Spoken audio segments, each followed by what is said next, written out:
Namaste. Namaste. First, I'd like to thank you before I ask you my question, I'd like to thank you for your teaching. It has helped me tremendously. I'd like to thank Eckhart, the form, for withstanding the suffering that brought out this teaching to help all of us. My questions has to do with issues of abandonment and feeling of unworthiness. For about 4 decades, I walked around with a story in my head, and the story was that I was abandoned. Life abandoned me. My life situation had it so that my mother did give me away shortly after birth, and so I grew up with someone else. But I felt abandoned by my mother, and then later on, with more challenges of life, I felt that life abandoned me, even though I reconnected with my mother later on, but I always had this issue. So I heard of your teaching, I read your book, and then I realized I could have never been abandoned by life. I and life are one. How could I have been abandoned? Yeah. So I thank you for that. I thank you from the bottom of my heart. Thank you. I brought tissues. But having said that, as you know, my conditioned self always came back to remind me of that. So I have issues when I'm around people, powerful people. You're powerful, but I don't feel like that around you. I hope not. But when I'm around wealthy people, especially, like if I met the president, you talk about the story of the you talk about the story of the CEO versus the janitor in your book, and yeah, at work I can talk to the janitor. I feel like, oh well, he's the janitor, so I have a chip on my shoulder. Hi. But when the CEO is coming, I'm like, oh, I'll get the door for you. So how can I stay present? I feel like my ego has moved into that direction, because I can be around here, I feel okay. But when I'm with those people I mentioned, I lose it. I feel small. I feel insignificant. If I could become an ant in the room, I would. Yes. Okay. Thank you. Thank you.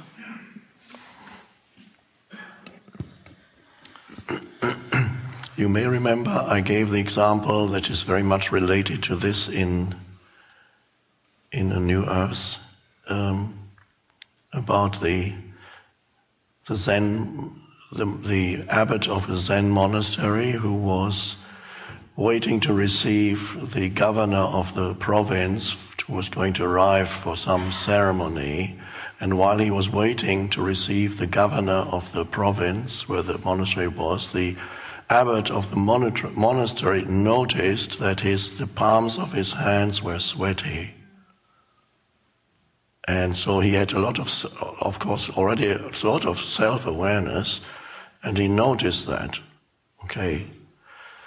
The next day, he went in front of all his monks and said, I resign from my position of abbot. I have more work to do. And he went to another monastery to study under another master for a few more years. And then he came back to the monastery, and that was gone. So what he noticed, of course, was that he was not sufficiently deeply connected with being. He was becoming nervous in the presence of somebody who, in the eyes of the world, was important. And that showed to him that he wasn't deeply enough connected with being. The same, what you describe in my 20s, I had similar experiences. And when I met occasionally people in Europe, for example, I was introduced to a young man, and they said, "Oh, he's the great grandson of the former German emperor," and I felt, oh. I didn't remember the mess that his great grandfather had left behind, but I had this image of him growing up in a palace, and I knew I had grown up in a one-bedroom apartment with my parents. So I felt smaller than him. I was identified with form, with position, the history of me. I had a mental image of who that person was or is. I had a mental image of who I am, and I was still living through a mental image. And when I compared the two mental images, the one I had of him, the one I had of myself, the one I had of myself felt much smaller and insignificant than his. And then the mind kicked in and said, oh, he would be, if his great-grandfather hadn't made such a mess of things, this guy would now be emperor, or become emperor. And a few more times similar things happened. So there is still not the connectedness with being needs to deepen so that you can sense who, or we could even say, you can sense who or what you are at the deeper level that transcends the form. And this is, of course, what our work, if we want to call it work, is all about, is to take our attention into ourselves so that our attention and our sense of identity, of self, is no longer derived from mental images, including mental images we have of our body, or mental images that we have that are connected with our history and whatever it is, our upbringing, our social position. They are all thoughts or mental images. Now, this is very normal for people to derive their sense of self from those things, but it's extremely limiting, and it makes you uneasy very often in the presence of others. On the other extreme of that kind of limited behavior would be that you probably don't do it. You could look down on people who you think are inferior and treat them less well, and so you feel bigger than them.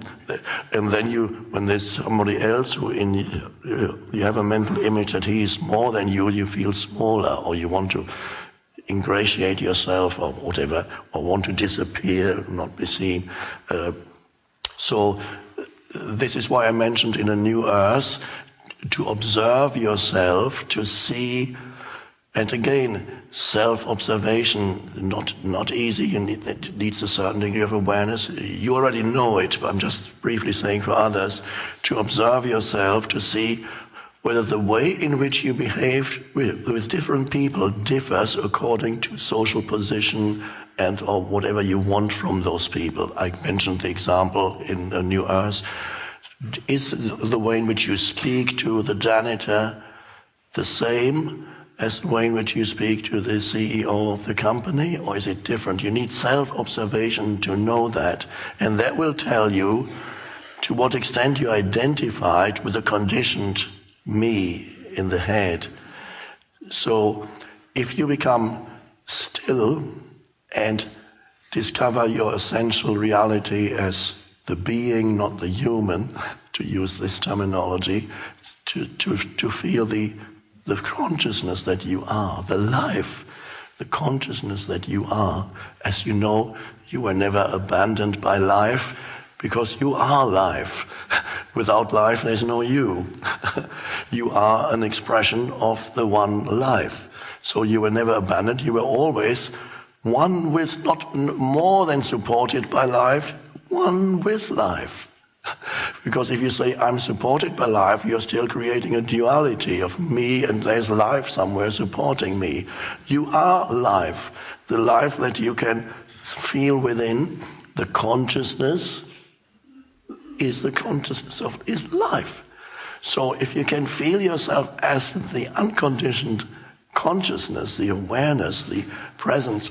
Another way we used the other day here was to ask yourself, what does it feel like to be you? Not the mind-made you, but the essential presence of you. If you can feel that essential presence and then meet the janitor or the CEO, you will meet exactly the same person.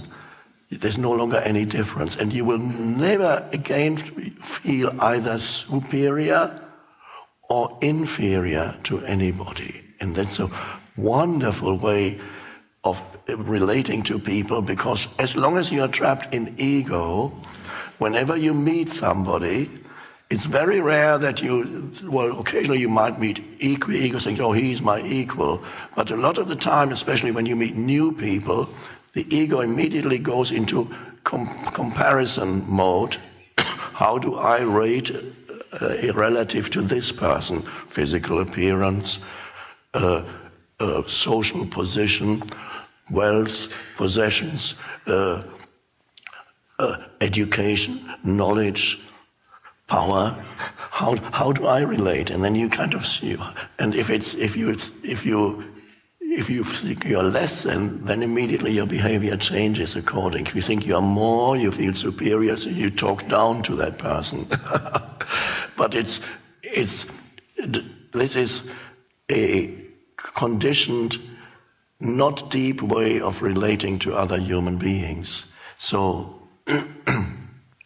the more you connect with being, the easier it will be when you meet somebody not to relate from the level of position or anything else to do with form, but to feel the being that you are, which is precious, which is like some jewel. It's the most precious thing. The being is the most precious. It's not a thing, we're just using language. It's the most precious thing there is. There's intense aliveness there, there's intense joy. It is life itself.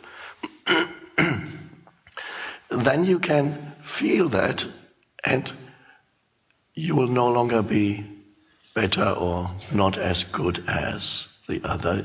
You can relate to the other as a human being.